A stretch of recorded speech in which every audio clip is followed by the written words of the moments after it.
Happy 24th of July! We're doing what the pioneers probably did on Pioneer Day. Watching their TV. Oh.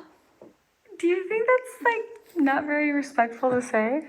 I love our pioneers. And the things I've learned about our pioneers in the past year, couple months that I've been listening to this podcast, the respect I have for them is unreal. Oh, okay. Well, what podcast?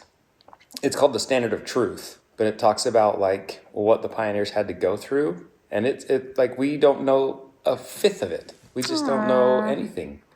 Okay, you can make a joke about us not. They make jokes. You guys got everything that you need? The boys have a one-on-one coach that is helping them with baseball. So we're so excited. We'll go do that. I got up and did my workout after my body was so sore from concrete, but it felt good. 3 days ago and it's still sore. Yeah, but it felt good to do my workout. We got ready and we're heading to baseball. And it's the 24th of July, so it's a good day. I think we're going to Raptors game. While the boys have their practice, I'm just going to do a little red light therapy. Don't worry about me. I'm just going to lay here and try to get my sunburn to heal. No one hates a sunburn more than I do.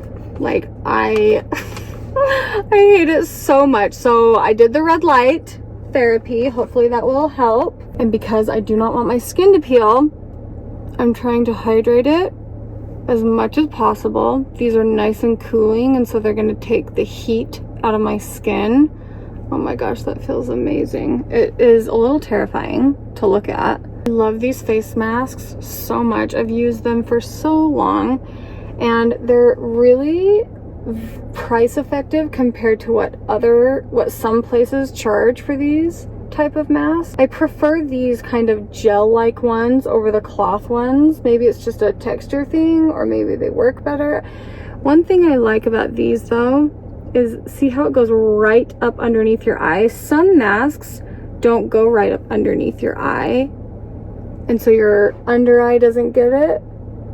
And I love that these do. Okay, I'm gonna marinate in this. I always show my empties on Instagram. This is temporary gray concealer. And it is all the way gone.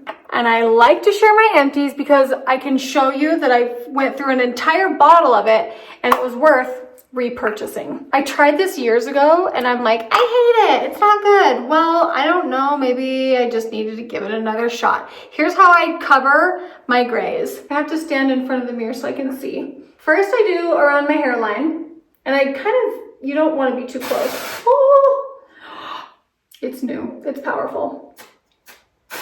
Oh, scary. Okay, woo, hairline done. That part makes your hair look so much more full, even though it's not. And then I come up here on my parts and I give a little swirl, like so. And I just style it like normal. And I don't really do any styling at all because I don't know how to style my hair. I just let it be down and I look like I'm on my way to looking like the grandmas with the rounded things, but I just don't know how to style my hair. I want to leave it down, but my hair drives me crazy when it's down. I hate it in my face. There, that's all I got. I hate it. Did the kids already leave?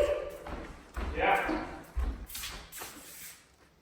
They didn't even say goodbye. Joel's making a stop. He's running into Lowe's. Cody is gone. He is at FSY for the week. And Olivia and her friend were going over to the reservoir and they invited Boston and Lincoln. So we are here without kids. And let me just say, when one kid is gone, it changes the whole dynamic of the family. And right now I have all four gone. It really changes things. There was a time when they were little that I would just be over the moon that they were all, dispersed and taken care of and gone, because you need that break. But now when they're older and they're gone, it feels kind of sad to me that they're gone. Our plan was to come into town and get all the things that we needed to do homemade pizzas. And typically on a day where I'm feeling like this, I just wouldn't film. But I just cannot get over the other day when we were working on the concrete, and it just like it just like shocked me physically. Like I typically don't work physically like that, and that was extremely hard. And for some reason my anxiety can't tell the difference between like a mishap that can be taken care of and fixed and it's going to be fine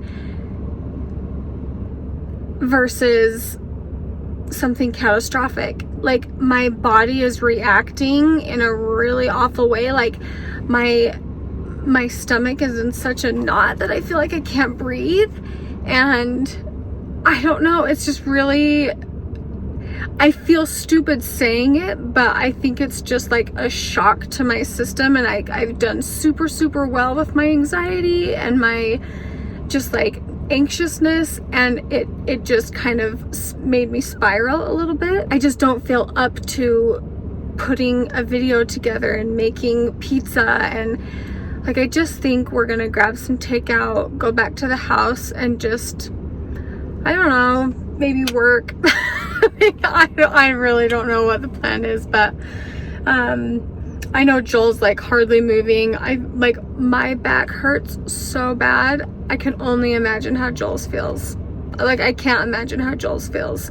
So maybe I will just take the day to just be, I don't know. But that's why I got so sunburned, because I wasn't planning on, like I had sunblock on, I went out, and I wasn't anticipating sweating so hard. I mean, I was just wiping my face, and there was zero chance I was going to leave Joel's side. Like it was like do or die. We didn't even film it really. I mean, I just got just like the essentials. Like I turned it on, turned it off, and then that was it. But if you've ever worked concrete, it was psychotic.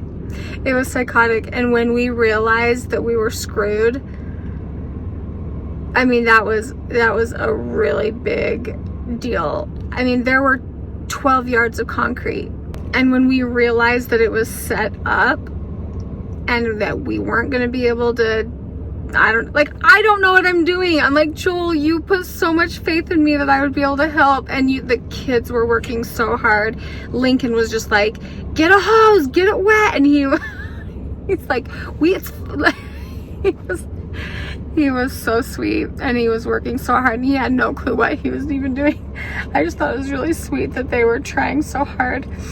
For me, I feel so bad that Joel put 2 weeks worth of work, 2 solid weeks of work doing the frames, and talking to other concrete people, realizing that we probably did that wrong. We wouldn't have been able to get the frames undone from the concrete when they were done.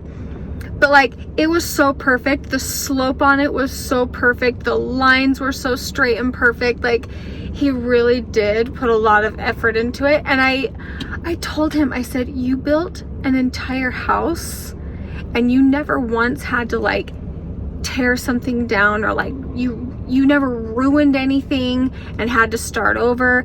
Like the deck, he put together that deck and it is so good, and like he didn't mess that up, and it just feels like, what the freak happened? You put up a shop, you orchestrated the whole everything, and it was so perfect, and yet this was such a disaster.